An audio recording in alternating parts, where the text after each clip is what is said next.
cette prédication et cette série de prédications, la Bible est comme un parachute. Il vaut mieux l'ouvrir. Et j'aimerais qu'on se mette en situation avec le saut le plus haut jamais réalisé. Le saut en parachute le plus haut jamais réalisé. Et ils ont littéralement sauté, enfin il a sauté depuis l'espace. Si les techniciens... J'essaie de vous faire gagner du temps, je fais de mon mieux, d'accord ? Je vais y arriver. Voilà. Félix Baumgartner. Les amis, c'est un truc de fou. Donc, je veux que vous, si on a le son, c'est vraiment encore mieux, vraiment. Je veux que vous puissiez vous mettre, et que vous compreniez ce qui se passe autour. And it's very difficult to do a perfect exit. Do not over-rotate. Because if I start over-rotating... Tout d'un coup, il n'est pas tout seul. Il est tout seul, mais il n'est pas tout seul. Par contre, il est tout seul. Dans son monde, il est tout seul. Mais il a toute une équipe autour. Et finalement, c'est l'importance de l'Église est là pour nous amener et nous soutenir quand on saute dans l'inconnu de la vie. Et tout d'un coup, il a sauté, mais le saut demande une précision exacte. Pourquoi ? Parce qu'il doit rentrer dans l'atmosphère.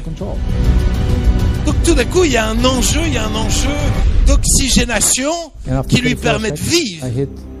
C'est ça le plus important. Il a besoin de pouvoir s'oxygéner. Mais maintenant, il doit survivre à cette vie-là. Il a, je dirais, sa place au ciel. Il est dans le ciel. Mais aujourd'hui, c'est comment gérer la terre. Le ciel, il l'a. Il est dans le ciel. Mais là, il doit gérer la terre. Comment gérer la terre alors qu'on a le ciel en nous? Et tout d'un coup, vous voyez comment il tourne en rond, il tourne dans tous les sens. Et des fois, on a l'impression que notre vie, elle est comme ça. Ça part dans tous les sens. Et on ne sait pas comment on va s'en sortir. On ne sait pas comment on va pouvoir atterrir dans nos situations de vie.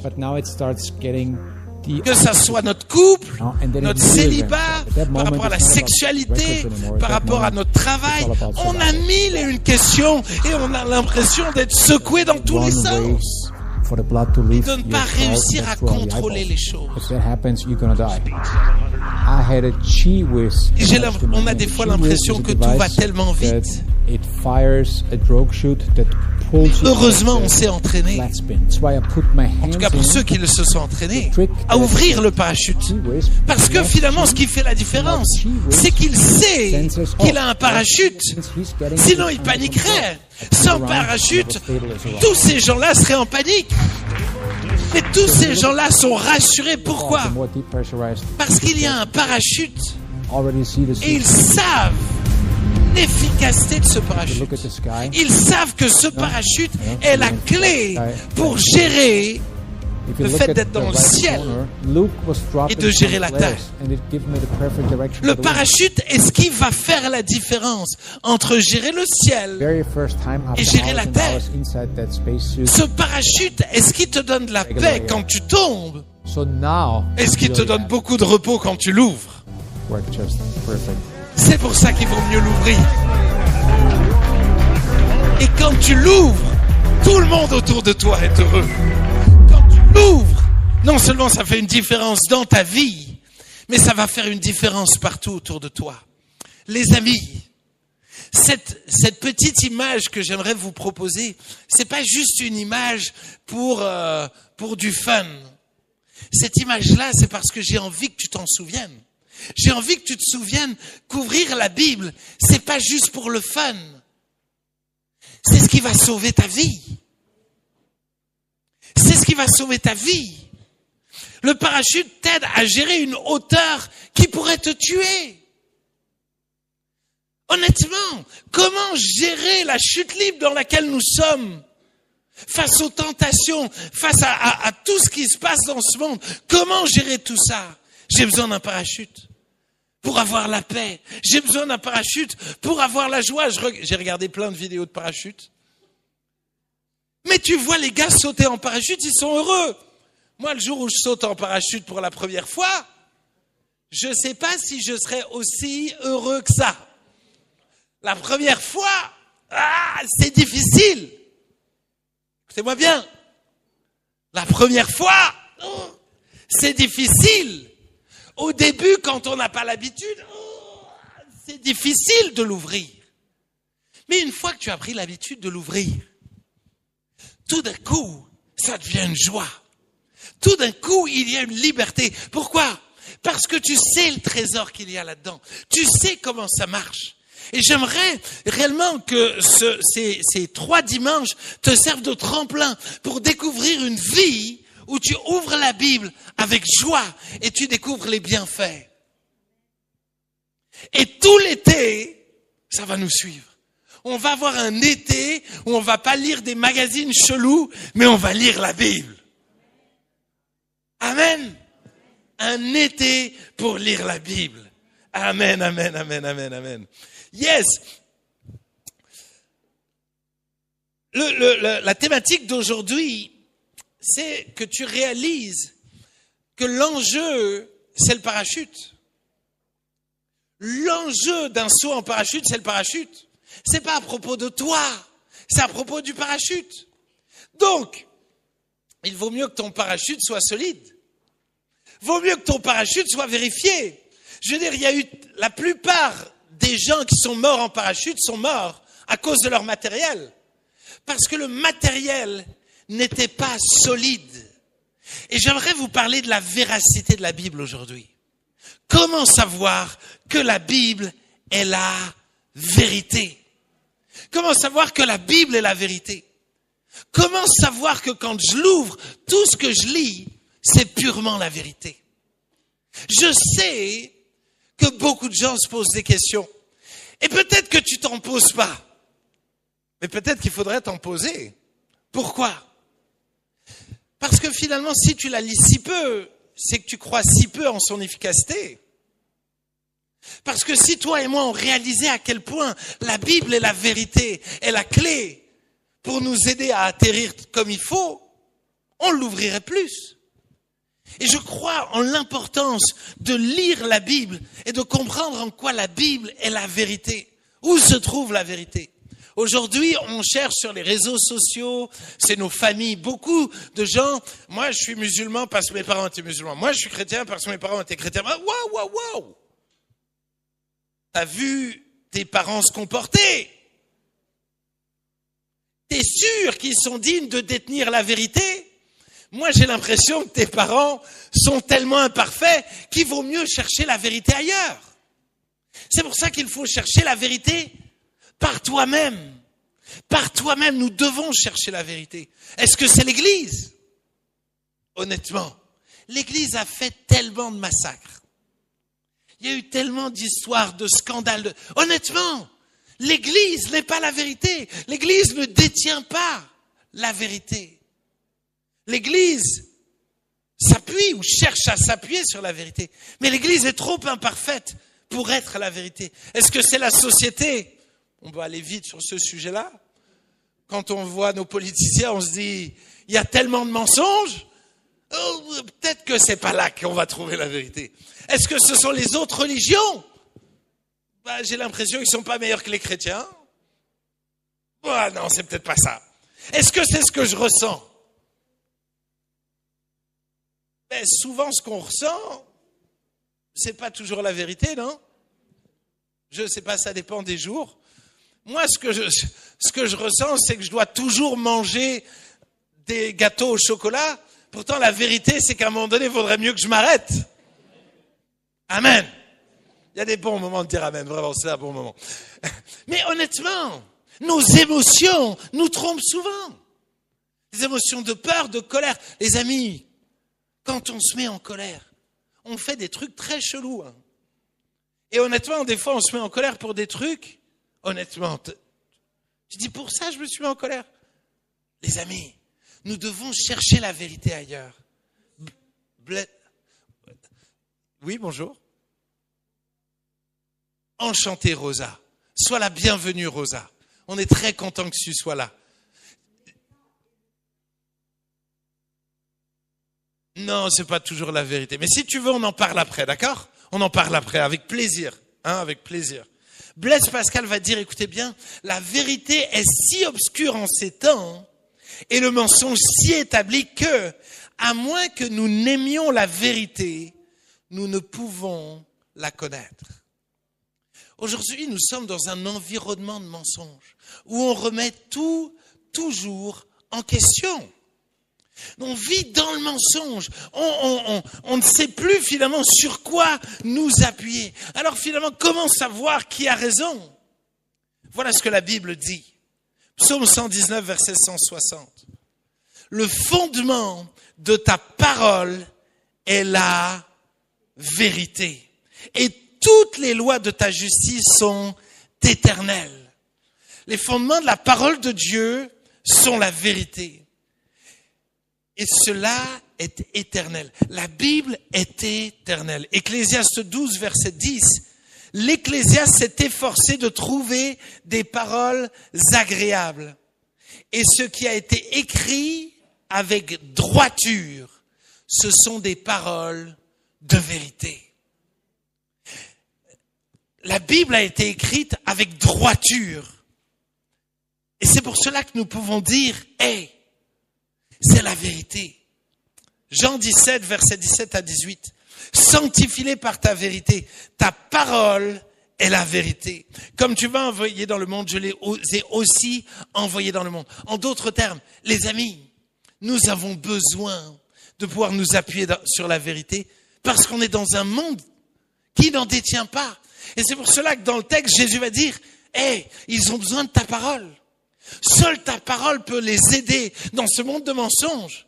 Nous avons besoin de la Bible comme de la vérité. Alors tu me diras, ouais, mais c'est la Bible qui dit d'elle-même quelle est la vérité.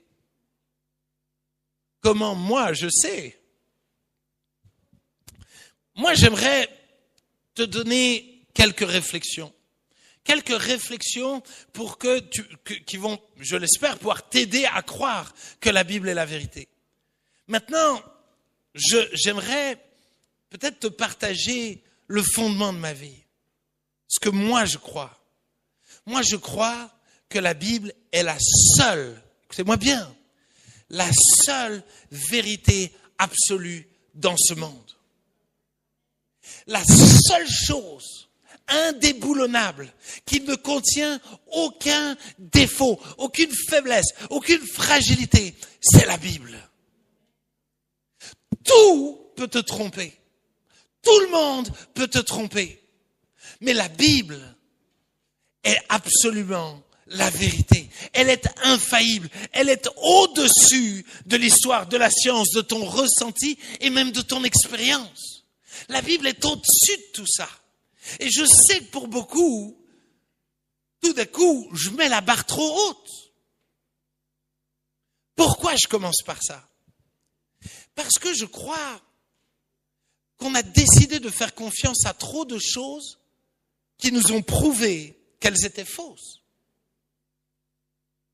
Il y a trop de choses qui nous ont prouvé que c'était faux. Oh, la science! Moi, je crois à la science. T'es sûr? Parce qu'il y a seulement quelques années, les meilleurs scientifiques au monde disaient que la Terre était plate. Les scientifiques passent leur vie à se tromper. Et les amis, il y a des documents partout sur Google qui peuvent te prouver que la science est faillible.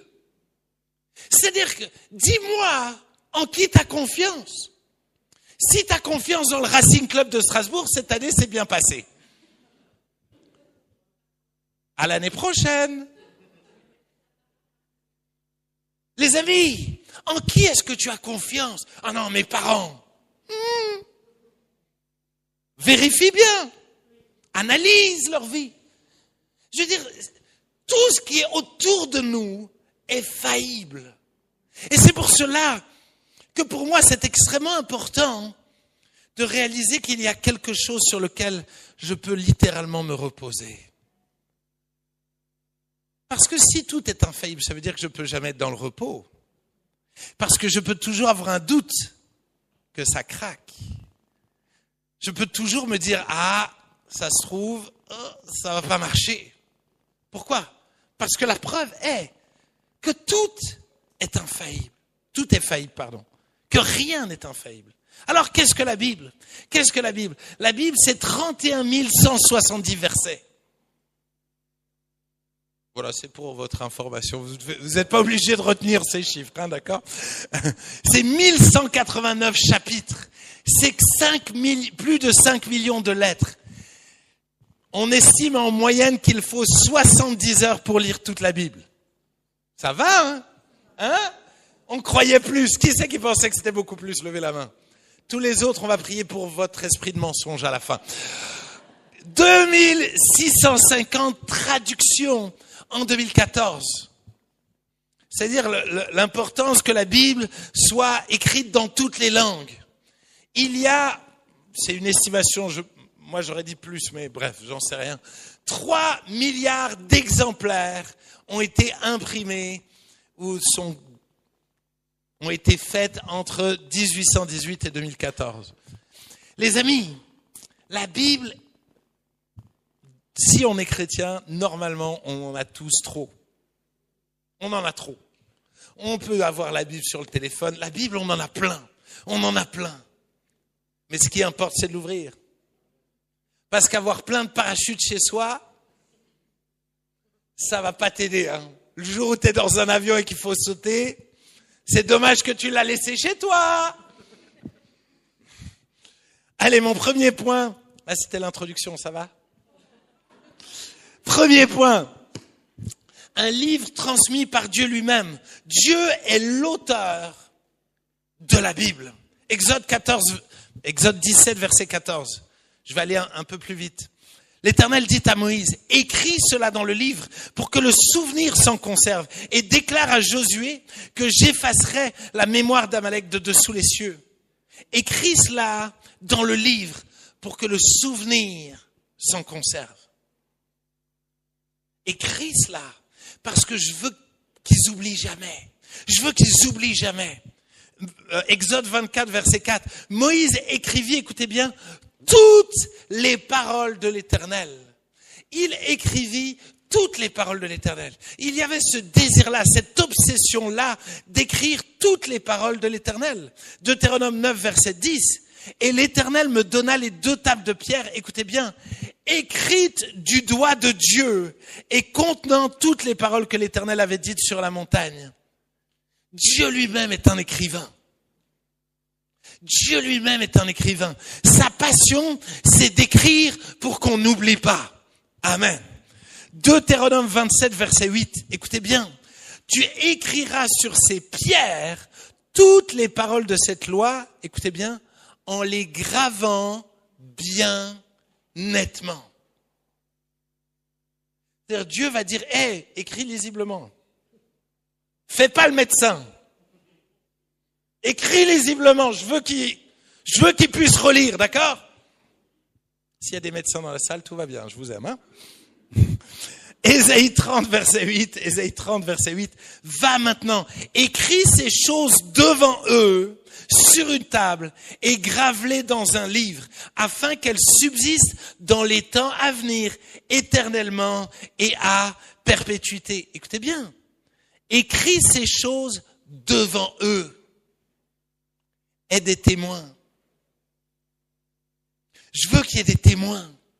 Je veux que tu écrives, mais je veux plus que tu écrives, je veux que tu le graves. Je veux que ça soit solide. Je veux que ça tienne éternellement. Je veux que ma Bible soit accessible de génération en génération. Habakkuk 2, verset 2. Écris la prophétie, grave-la sur des tables, afin qu'on la lise couramment. Tadam! Vous voyez l'obsession de Dieu lui-même qui demande à ses serviteurs, écris bien nettement, et des témoins. Je veux qu'ils puissent le lire éternellement. Ma parole, elle est trop importante pour que quelqu'un la perde. Pour que quelqu'un n'y ait pas accès. Alors souvent, on m'a dit, que oui, mais la Bible, elle a été trafiquée. Alors, ma première question, c'est par qui et quand? Parce que si on veut parler de preuves et de vérité, il faut qu'on soit cohérent alors jusqu'au bout. Comment ça se fait que la Bible aurait été falsifiée, pas le Coran et pas les autres choses?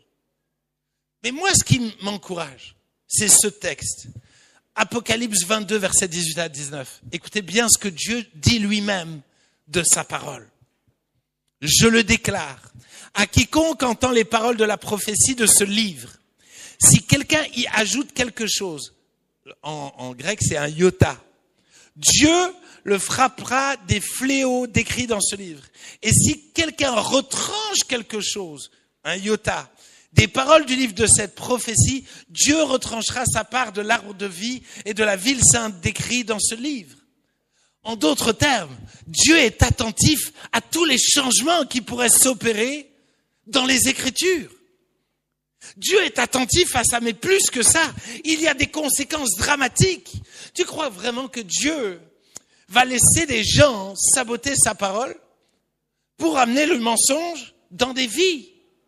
Dieu a protégé sa parole, et on en reparlera la semaine prochaine. Mais la parole de Dieu a été sécurisée. La parole de Dieu est indestructible. Si la Bible est la parole de Dieu, alors elle ne peut pas avoir été falsifiée. Si on considère que la Bible vient de Dieu, est voulue de Dieu, alors Dieu l'a forcément protégée. Et enfin, on parle d'un iota. On parle d'une virgule.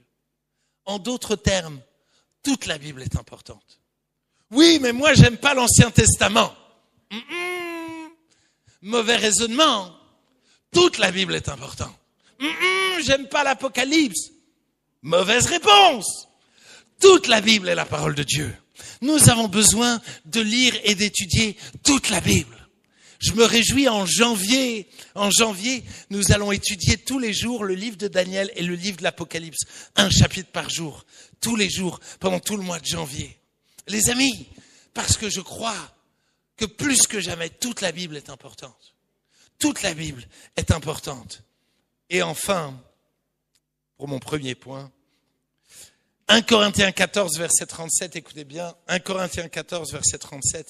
Si quelqu'un croit être prophète ou inspiré, qu'il reconnaisse que tout ce que je vous écris est un commandement du Seigneur. Si vraiment t'aimes Jésus, si vraiment tu crois en Dieu, alors tu comprendras que tout ce qui est écrit dans cette Bible est la parole de Dieu. Tout, absolument tout. Alors, c'est un livre unique, historique et authentique. C'est mon deuxième point. Ça va? Vous avez chaud? C'est normal. Et encore, on a eu la pluie, là. Merci Seigneur.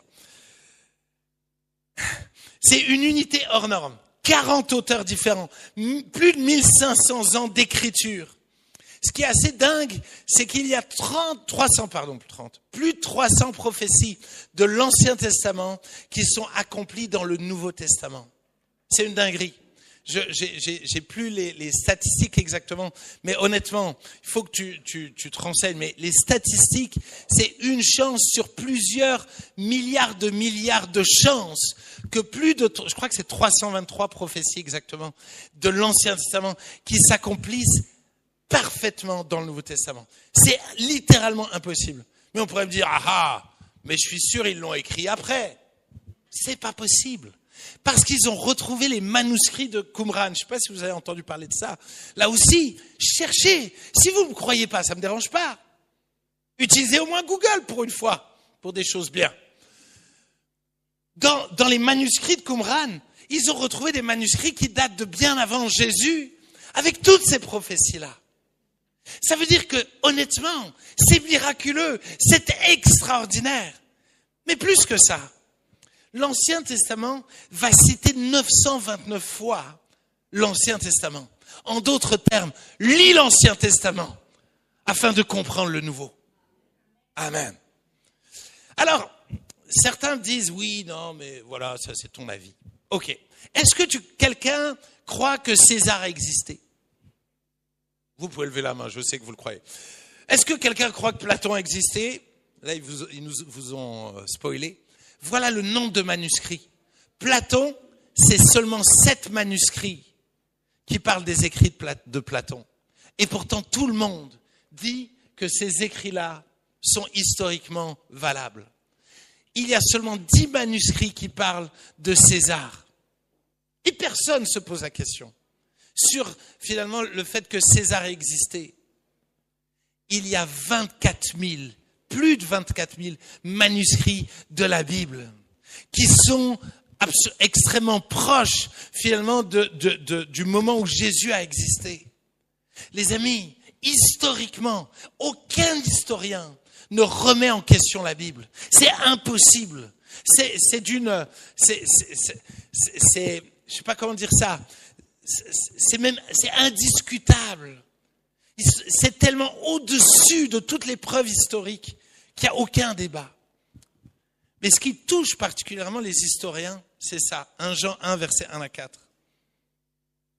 Ce qui était dès le commencement, ce que nous avons entendu, ce que nous avons vu de nos yeux, ce que nous avons contemplé et que nos mains ont touché concernant la parole de la vie. Car la vie a été manifestée et nous l'avons vue et nous lui rendons témoignage. Et nous vous annonçons la vie éternelle qui était auprès du Père et qui nous a été manifestée. Ce que nous avons vu et entendu, nous vous l'annonçons à vous aussi. Et vous aussi, afin que vous aussi vous soyez en communion avec nous. Or, notre communion est avec le Père et avec son Fils Jésus-Christ.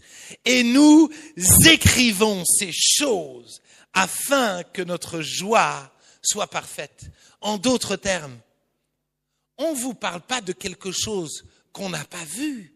On était là. On l'a touché. On l'a vécu. C'est pas du blabla. C'est pas du téléphone arabe. Les amis, j'ai rien contre. Voilà. C'était une blague. Bon, bref, je continue. Seigneur, aide-moi à pas faire des blagues bizarres. Luc 1, versets 1 à 4. Plusieurs ayant entrepris de composer un récit des événements qui se sont accomplis parmi nous, suivant ce que nous ont transmis ceux qui ont été des témoins oculaires dès le commencement et sont devenus des ministres de la parole. Il m'a aussi semblé bon, après avoir fait des recherches exactes sur toutes ces choses depuis leur origine, de te les exposer par écrit d'une manière suivie, excellent Théophile, afin que tu reconnaisses la certitude des enseignements que tu as reçus. Luc, le médecin, va avoir une rigueur pour composer son texte. Je pense que nous ne mesurons pas à quel point ces textes-là, pour les historiens, sont bluffants. Pourquoi? Parce que quand il y a des témoins oculaires, c'est une source directe. C'est une source directe, c'est la source la plus pure, c'est une source vérifiable. Pourquoi? Parce que les écrits de la résurrection ont été écrits et lus alors que ceux qui étaient présents à ce moment-là étaient encore vivants. Donc, imaginez Julie, voilà, en sortant, elle raconte que Thibaut Geyer s'est rasé la barbe en live sur l'estrade pendant le culte. Elle peut aller le raconter à plein de gens. Son problème, c'est vous. Parce que vous allez, dès que vous allez entendre ça, vous allez crier au scandale. Parce que vous direz, pas du tout, il doit aller chez le barbier. Elle grandit. Vous allez naturellement contredire ce qu'elle... Au contraire, ça va vous offenser. Vous allez me dire, mais pas du tout. Ça veut dire que forcément, les écrits sont fiables et non déformables. Parce que les gens qui étaient là au moment des Écritures étaient là et ils l'ont vu. C'est un livre scientifique et archéologique, je ne vais pas m'attarder là-dessus. Honnêtement, renseignez-vous, je veux dire. Mais c'est fou. Parce que, regardez, quelques petites découvertes rapidement. La rondeur de la Terre, j'en ai parlé, mais la Bible parle que la Terre est ronde dans la Bible. Nous, ça fait seulement quelques années qu'on le sait. Les étoiles innombrables, ça fait pas longtemps qu'on sait qu'il y a des étoiles innombrables avant, on les avait comptées et on pensait qu'il n'y en avait pas plus. Que la vie est dans le sang. Les amis, honnêtement, jusqu'il y a, je sais pas, une centaine d'années, quand il y avait une opération, les gens laissaient couler le sang. Parce qu'ils ne savaient pas que la vie était dans le sang. Or, la Bible prêche ça depuis des milliers d'années. Le cycle hydrologique, le champ de gravité et plein d'autres choses. La Bible est scientifiquement exacte, rigoureuse. Mais l'archéologie, alors je vous ai mis un petit discours, mais d'un grand archéologiste. Aucune découverte archéologique n'a jamais réfuté un texte biblique. De nombreuses trouvailles archéologiques confirment en exquise claire ou dans le détail des affirmations historiques de la Bible. De même, une évolution exacte des descriptions bibliques a souvent conduit à des découvertes remarquables. Vous savez, encore une fois, il y en aurait plein, mais ce qui me bluffe le plus, c'est quand ils ont retrouvé les murailles de Jéricho. C'est la première fois qu'ils ont retrouvé des murailles s'écrouler à l'intérieur de la ville.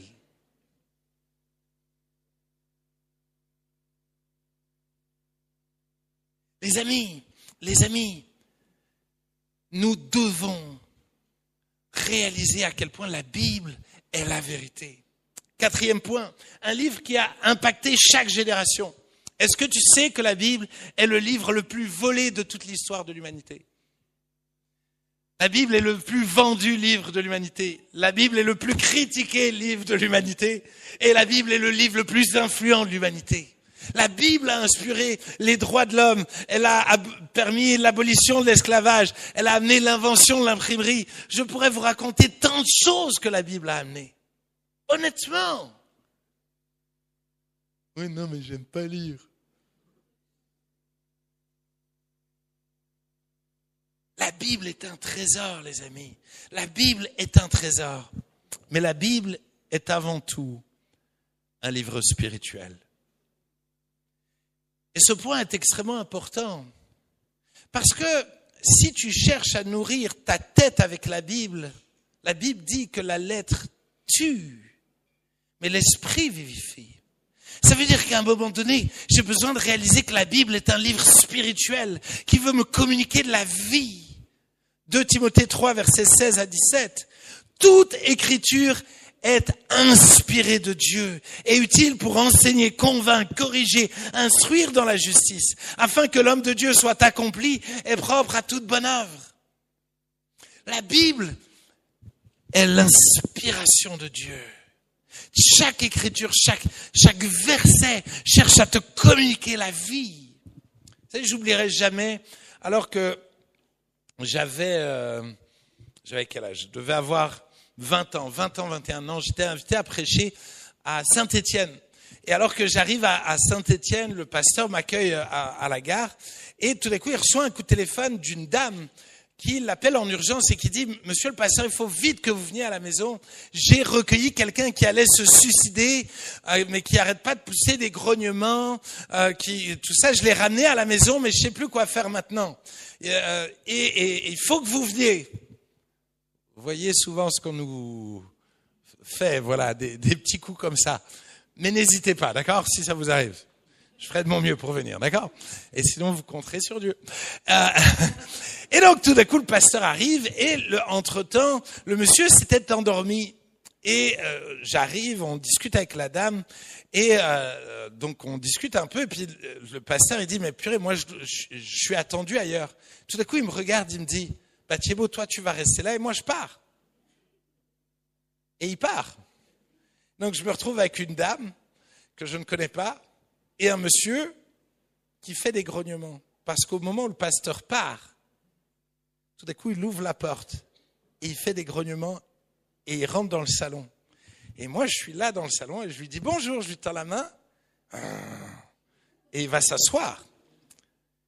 Et tout d'un coup, je me dis, ok, il faut que je sois gentil, il faut que, comment allez-vous, comment vous appelez, et que des grognements. Et puis, j'essaye tout ce que je peux et rien ne marche. Et tout d'un coup, il y a une Bible sur la table et je me dis, et si je lisais un psaume? Et je prends la Bible et je lis un psaume. Et à la fin du psaume, je me dis, voilà, j'aurais essayé au moins, voilà, c'est bien. Je vais pour refermer la Bible, et tout d'un coup, il dit, continue! Oui! Et entre-temps, la dame, elle s'était barrée. Hein. Elle s'était allée dans la cuisine, elle avait fermé à clé, j'avais entendu le clac-clac. Donc, je suis vraiment tout seul là avec ce... Et donc, il me dit, continue. Alors, je dis, ok, je lis un deuxième psaume. Et à la fin du deuxième psaume, il dit, continue. Et je lis un troisième psaume. Et au troisième psaume, il m'arrache la Bible des mains. Et il commence à lire lui-même à voix haute le psaume d'après. Et je ne comprends pas. Mais à ce moment-là, la dame dans sa cuisine, elle a commencé à mettre la louange et à s'enjailler toute seule dans sa cuisine. Et littéralement, les amis, que tu me crois ou pas, j'ai vu cet homme être transformé, libéré entièrement de tout, j'en sais rien ce qu'il avait ou pas. Je l'ai vu transformé. Comment? Juste en lisant la Bible. Vous n'avez pas besoin du pasteur. Vous avez besoin de lire la Bible.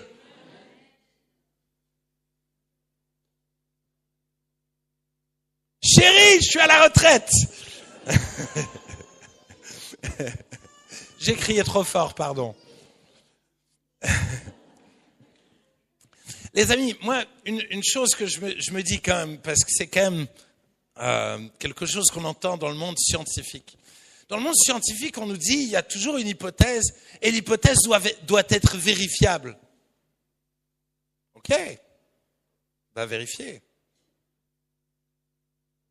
Vérifier. Mais pour vérifier, il faut la lire. Lis la Bible. Tu te dis pendant une année, je lis la Bible et je regarde ma vie, l'état de ma vie. Plus ta Bible va se détruire, plus toi tu vas te construire. Plus ta Bible va se dégrader, plus elle va partir en vrille, plus toi tu partiras plus en vrille.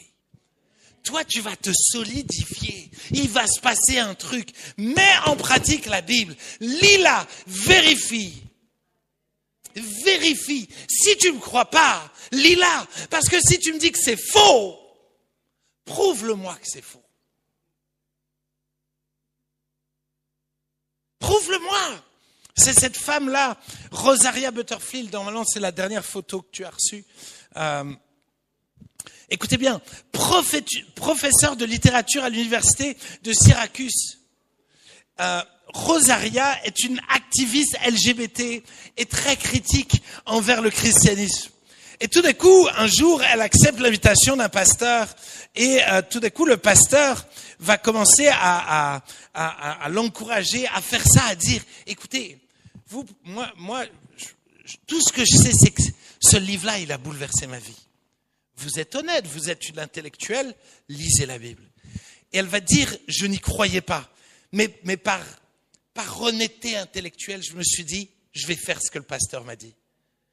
Et elle va dire, elle commence à lire la Bible de manière analytique, mais elle est bouleversée par sa cohérence, sa puissance morale et surtout par la personne de Jésus.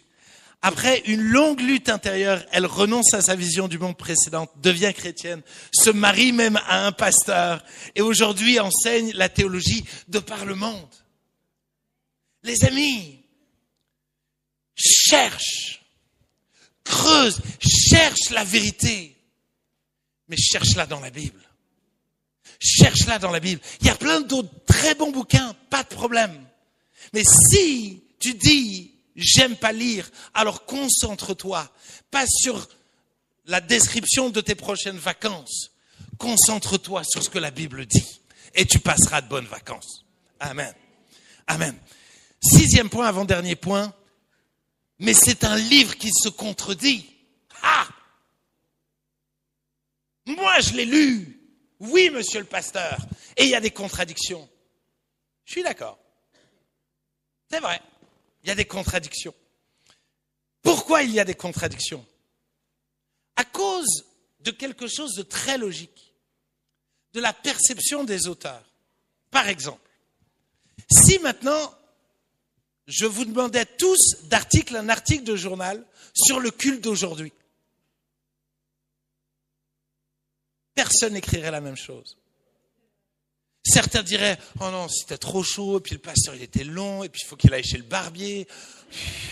Et puis quelqu'un d'autre dirait, purée, oh, il a parlé de la Bible, ça m'a trop intéressé. Et quelqu'un d'autre dirait, oh non, moi j'étais dans un temps de louange, ça m'a fait du bien, ça m'a rafraîchi. Et ils étaient rafraîchis ou ils mouraient de chaud? Généralement, c'est quoi leur truc? Ils n'étaient pas au même endroit. Ils étaient tous au même endroit. Mais ils ont des perceptions différentes d'une même chose. Intéressant, hein? Je pensais que vous seriez plus bluffé par ça, mais bref. Mon deuxième explication, c'est la recherche d'équilibre. Regardez, la Bible dit d'honorer son père et sa mère. Mais la Bible dit aussi que si quelqu'un veut suivre Jésus, il doit haïr son père et sa mère. Je fais comment? Je dois les honorer ou de les haïr? Je ne sais plus quoi faire. Non. Il faut faire les deux. Il ne faut pas juste prendre ce qui nous arrange. Il faut faire les deux. Pourquoi? Parce que si je ne fais que honorer mon père et ma mère, tout d'un coup, je peux faire d'eux des idoles. Et tout d'un coup, finalement, ça reste mon modèle, ça reste mon ADN. Non. Tu as besoin à un moment donné de quitter ton père et ta mère pour recevoir l'ADN du ciel. Mais quand tu reçois l'ADN du ciel, Dieu te dit, hey, par contre, honore-les sur la terre.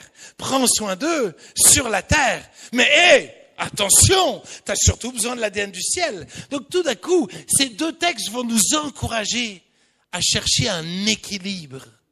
Et si tu regardes, toute la Bible nous parle d'extrémité pour nous aider à marcher sur une ligne et à suivre celui qui est le chemin, la vérité et la vie.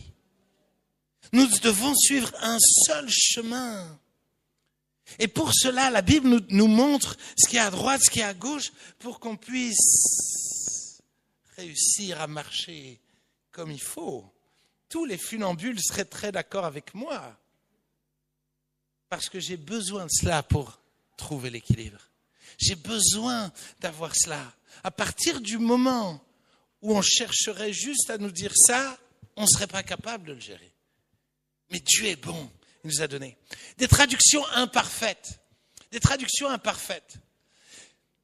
Je crois que nous sommes gâtés qu'il y ait des gens qui ont traduit la Bible. Et je crois qu'il est bon pour nous qu'il y ait la Bible qui est traduite. Pourquoi?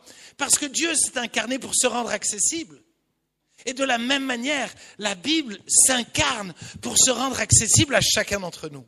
Maintenant, il y a parfois des nuances, des subtilités que forcément dans une traduction, on peut perdre. Et que c'est pour cela qu'il nous faut savoir rechercher. Et des fois, lire d'autres traductions. Pour certains, vous allez pouvoir même vérifier dans le dictionnaire grec ou hébreu, pas de problème. Mais tout est une question de rechercher. Encore une fois, la Bible est toujours vraie et plus vraie que ce que toi tu penses. Donc si tu as l'impression qu'il y a une contradiction, cherche. Tu vas bientôt découvrir qu'il y a un trésor. Et que celui qui a faux, c'est toi. Cherche, creuse. Honnêtement, toutes les fois où j'étais dans des sans-issues, j'ai cherché, j'ai creusé, j'ai posé des questions. Et tout d'un coup de me dire, ah ouais, les amis, cherchez. Et enfin, nous avons une connaissance partielle. Pourquoi? Parce que quand on est jeune chrétien, forcément, il y a des choses que tu ne vas pouvoir comprendre qu'avec le temps. Pourquoi? Parce que c'est une cohérence complète de toute la Bible qui s'embrique l'un à l'autre. Allez, je vous donne un petit conseil, mais je vais le redire. Mais souvent on me dit, hey, quand tu lis la Bible, il faut lire dans le contexte. Qu'est-ce que tu entends par contexte? La plupart des gens pensent par contexte qu'il faut lire le verset du dessus et le verset du dessous. Ça n'a rien à voir avec ça. Quand tu lis un verset, vous n'allez pas aimer ce que je vais dire. Mais il faut le lire dans tout le contexte de toute la Bible. Pourquoi? Parce que si ce texte parle de l'amour, il faut réaliser qu'est-ce que tout le reste de la Bible dit sur l'amour, de peur que ce texte-là devienne un prétexte pour faire n'importe quoi. Ça va? Donc lisez la Bible, voilà.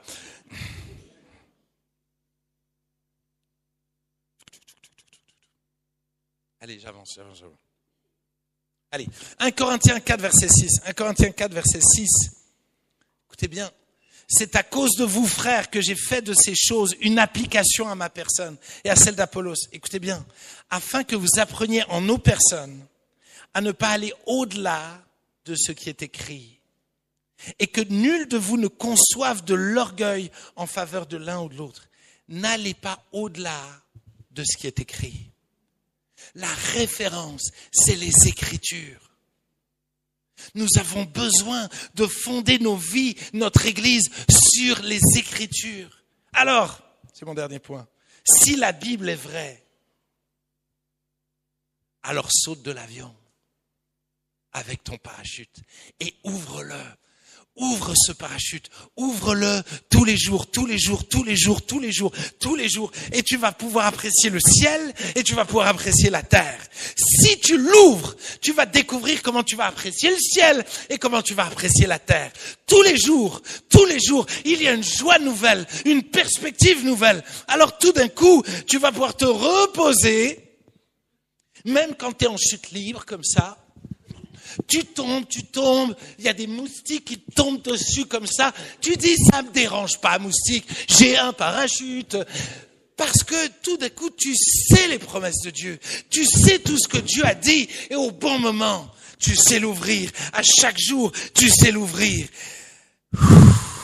Tout va bien dans ma famille. Tout va bien dans ma santé. Tout va bien, mon Dieu est en contrôle. J'ouvre ma Bible et tout va bien. Je peux alors faire confiance à Dieu et me reposer sur Dieu.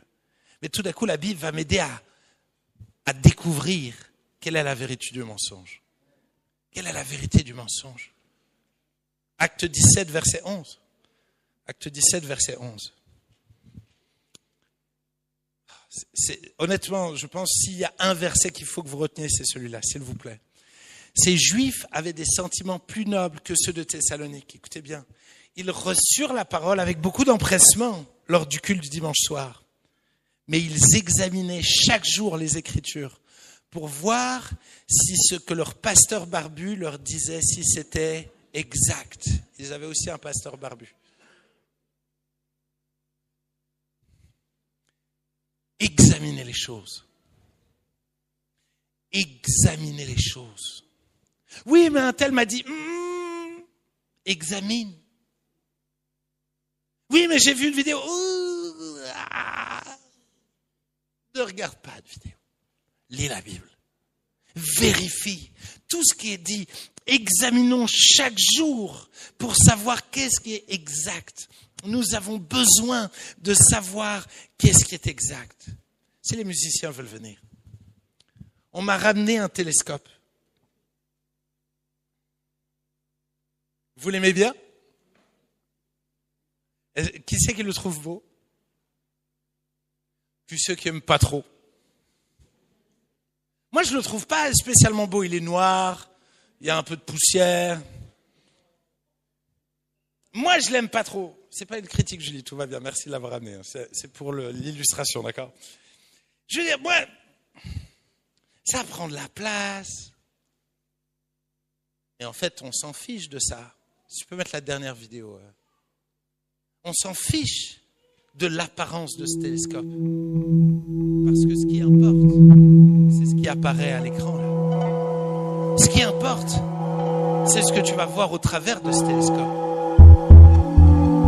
Le problème de beaucoup de gens, c'est que vous analysez la Bible, vous analysez ce télescope. Ah ouais, il est joli. Ah non, il est imposant, il y a de la poussière. Ah non, il est vieux. Ah non, ils font des plus nouveaux. Hein. Vraiment, c'est un vieux modèle, hein. Déçu. Hein. Mais tais-toi. Regarde à l'intérieur. Ce qui importe, c'est ce que ce télescope va te permettre de voir. Admire ce que tu ne peux pas voir par toi-même. Parce que ce télescope est là pour te révéler des choses que tu ne peux pas voir par toi-même. Mes amis, la Bible est un télescope qui va t'amener à découvrir Jésus et à découvrir la beauté de Jésus, à découvrir les merveilles de Jésus. Nous avons besoin de lire la Bible Pas juste pour dire « Oh, j'aime pas trop ce texte » ou « Oh, non, non. » On s'en fiche. C'est de qui parle ce texte? Ce texte te cherche à te montrer quoi? À te montrer qui? Regardez, Jean 5, versets 39 à 40. Vous sondez les Écritures parce que vous pensez avoir en elles la vie éternelle. Mais ce sont elles qui rendent témoignage de moi. Et vous ne voulez pas venir à moi pour avoir la vie. Les Écritures sont là pour révéler Jésus.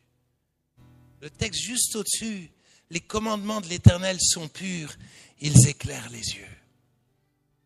Le but de la Bible, c'est de te révéler une vérité absolument extraordinaire. Et en particulier, te révéler Jésus. Et peut-être qu'un est là pour la première fois et tu ne connais pas Jésus. Est-ce que tu sais ce que la Bible dit sur Jésus? La Bible dit que Dieu a tant aimé le monde qu'il a donné son Fils Jésus sur la croix, afin que quiconque croit en lui ne périsse point, mais ait la vie éternelle. En d'autres termes, qu'il te suffit de croire. Qu'est-ce que ça veut dire croire? Croire, c'est l'inviter dans sa vie, l'inviter à régner dans sa vie. Si tu invites Jésus à venir régner dans ta vie, alors la Bible dit qu'il te pardonne de tes péchés, qu'il te permet de naître de nouveau et qu'il te donne la vie éternelle. Et cet après-midi, Jésus est là. Ce Jésus qui est la star des Écritures. Ce Jésus que tu vas pouvoir découvrir en lisant les Écritures.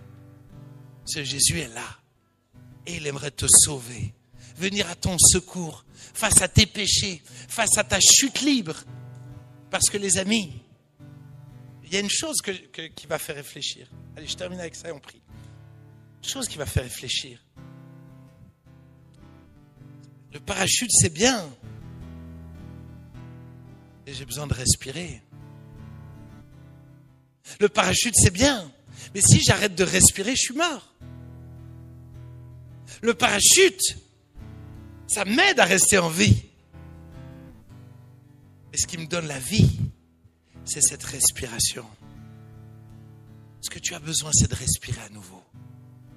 Et Jésus veut devenir ta respiration. Il veut combler ton âme. Il veut combler ton être intérieur. Il veut te redonner de nouvelles forces. Il veut te redonner la vie. Est-ce que tu sais que ta respiration, elle va contaminer tous tes muscles, tous tes doigts, toutes tes cellules. Chaque fois que tu respires, l'oxygène va se déverser partout dans ton corps et te donner la force de vivre. C'est exactement ce que Jésus veut faire. Fermons nos yeux. On va prier ensemble.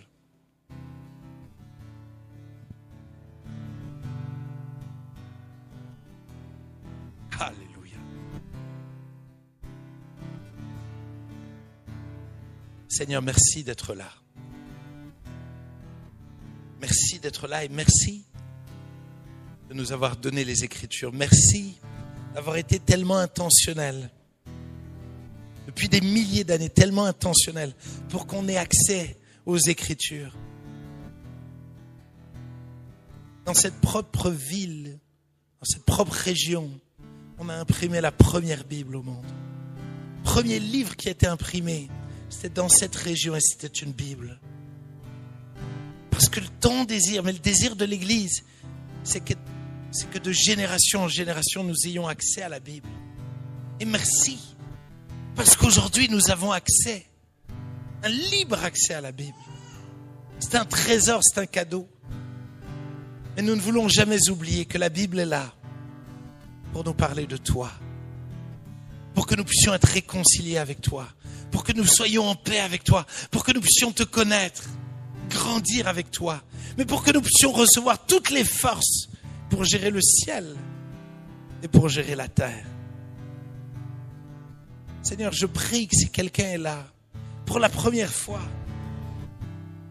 qu'il puisse te découvrir, faire la paix avec toi, s'ouvrir à toi.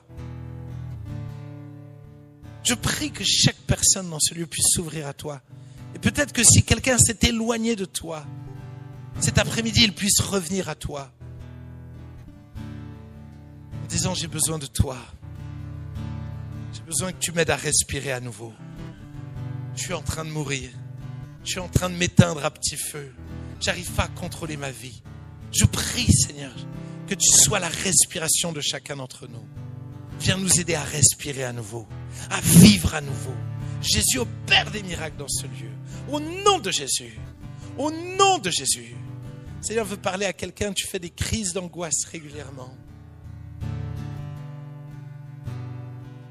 Et le Seigneur Jésus, par son esprit, te dit, ne t'inquiète pas. Ma parole te déclare toujours et encore, ne t'inquiète pas. Je veux faire de ma parole aujourd'hui un réma pour toi. Je veux l'imprimer dans ton cœur. Tu ne feras plus de crise d'angoisse. Et quand la pensée viendra, tu te souviendras que j'ai déclaré dans ma parole, et je t'ai déclaré cet après-midi, ne crains point car je suis avec toi. Le Seigneur veut parler à quelqu'un, tu essayes de venir à moi, et tu essayes de venir à moi avec ta tête, avec ton cerveau. Et finalement, tu te perds. Ce que j'attends de toi, c'est que tu laisses mon esprit te révéler ma parole. Laisse mon esprit te révéler ma parole. Tu as besoin de mon esprit. Tu as besoin de ma vie. Tu as besoin de goûter à ma vie. Et je t'invite à me chercher avec ton cœur. À laisser mon esprit te bouleverser. Si quelqu'un est là et dit, moi Jésus, j'ai besoin de toi dans ma vie. J'aimerais prier pour toi. Alors j'aimerais t'inviter juste à lever la main à ta place. J'aimerais prier pour toi. J'aimerais prier avec toi. Si quelqu'un est là, qui que tu sois, tu peux lever la main et la baisser. Et Dieu te voit. Dieu voit ton cœur. Dieu voit l'état de ta relation avec lui. Et j'aimerais prier pour toi. C'est plusieurs mains qui se lèvent. Alléluia.